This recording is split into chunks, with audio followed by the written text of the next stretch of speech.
Hello students, this is Amit Tiwari, your English teacher. Students, today we will study a poem for class ninth. The name of the poem is No Men Are Foreign, written by James Cricup. Now before proceeding with the chapter, I will give you an introduction. Here the title No Men Are Foreign means that no men belong to another country. The poet wants to say that all men are same, all men are equal. And in this poem, the poet wants to tell us that everyone in the world is same. They eat, live, die in the same way. Now let us begin with the lesson, and I will discuss the poetic devices, difficult word meanings, and I will give you an explanation also.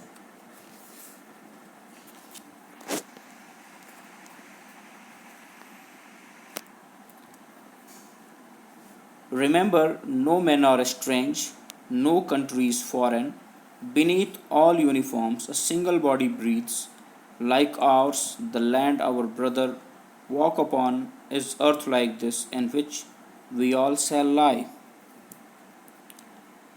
Here, the poet is telling us to remember that no man is different or unknown to us, and no country is a foreign one.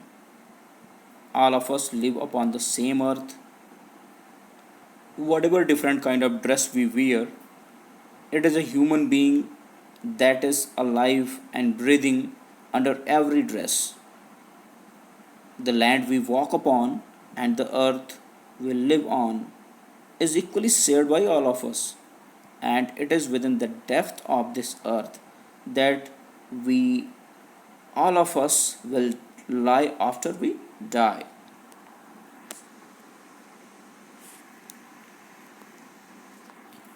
They too aware of sun and air and water, and fed by peaceful harvest, by war's long winters starved, their hands are ours, and in their line we read a labor not different from our own. Here in this stanza, poet says that every human being is aware and can avail of the bounties or gifts of the nature like the sun, air, and water. All of us use it for the same reason wherever we are. Then how can we differ from one another? There is no point of difference.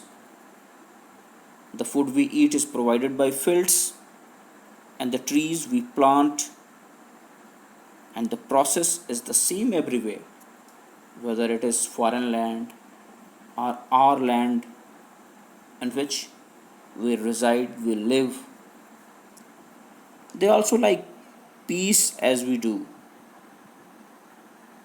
Means it's not like that we only want peace in our life. Everyone who lives in different geographical boundaries seek peace in their life. They do not want war, they do not want fightings or conflicts among themselves. They also suffer when there is war and face hardship when the weather destroys the crop. Poet further says that all the human beings suffer and enjoy in the same manner. They too have hands, they work like us, and the way they labor is just like we do. For survival is the basic need for every human being.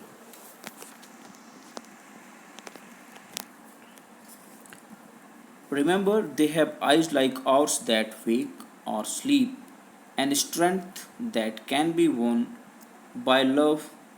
In every land is common life that all can recognize and understand.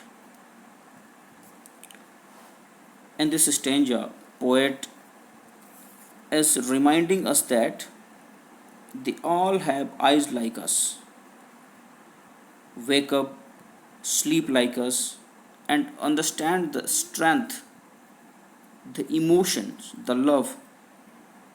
Means it's all there in all of our lives. It is the same for them as it is for you and me. Poet further adds that the kind of life they lead is not different from ours, and we all recognizes this fact. And we know that life follows a certain pattern that is not different in different parts of the world. It's similar, it's very same everywhere,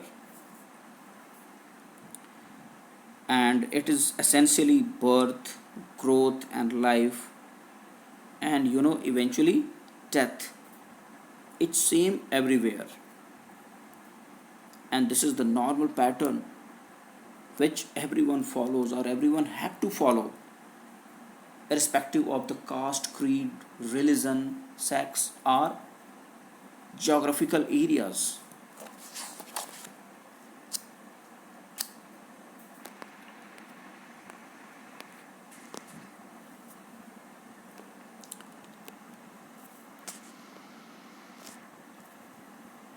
Let us remember, whenever we are told to hate our brothers, it is ourselves that we shall disposes, betray, condemn. Remember, we who take arms against each other. Here, poet says that we must never allow ourselves to fall prey to the petty prejudice and begin to hate our brothers. We should not create conflicts. We should not raise hatred among us. We should not fight among ourselves. Further, poet suggests that if we do so, it is ourselves whom we are betraying or whom we are hurting. We are doing injustice to our own brothers and sisters, and we will be blamed for our actions. We will be responsible for destroying the peace and harmony around us, and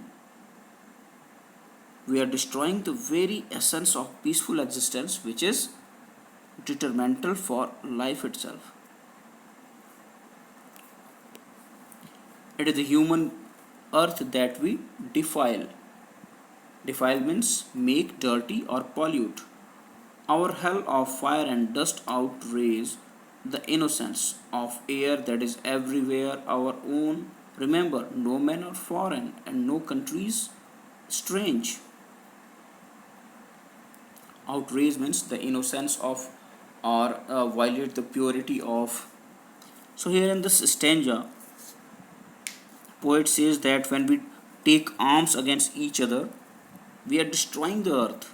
Means when we create conflict among us, what ultimately we are doing? We are destroying the harmony, the peace, and the earth itself, and we are polluting the earth that is for everyone to live on. Means this whole earth is shared by all of us, and we all are same. Hence, if we are destroying the earth, means we are destroying the harmony, the peace among ourselves. Here, poet further suggests that it is time, therefore, we are realize that no one is foreigner to other, and we live in the same space, earth, and we need to recognize this and learn to live and let live. The world is theirs as much as it is ours. So, if I and you can live here, what should prevent them from living here in peace and harmony? Means we should not create botheration for other people to live peacefully. We should not interfere in their matters. We should not destroy their harmony or peace. So with this, the explanation part of this poem comes to an end, and now it's time to discuss the rhyming schemes and the poetic devices used in this poem. So in this poem there is no rhyme scheme. The poem is written in free verse, and the prominent poetic devices that are used are similes. Similes are the direct comparison between two unlike things using like or as, and this may be done by some other less overt comparative means also. Some examples are: a single body like ours, is earth like this, and they have eyes like ours. So these are the examples of similes. And the next poetic device the poet has used is alliteration, and alliteration is the repetition of consonant sound in a line or grouping of words. The examples are: a single body breathes. Here in body and breathes, b sound is repeating. And in which we all shall lie. In which and we, w sound is prominent. And the next poetic device which has been used in this poem is metaphor.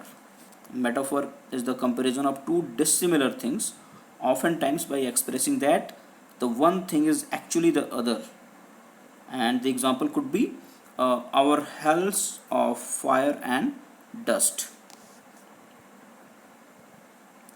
And last poetic device which is used in this poem is assonance. Assonance is the repetition of vowel sound in a line or group of words. For example, aware of sun and air and water. So this is all about this poem. Have a good day, students.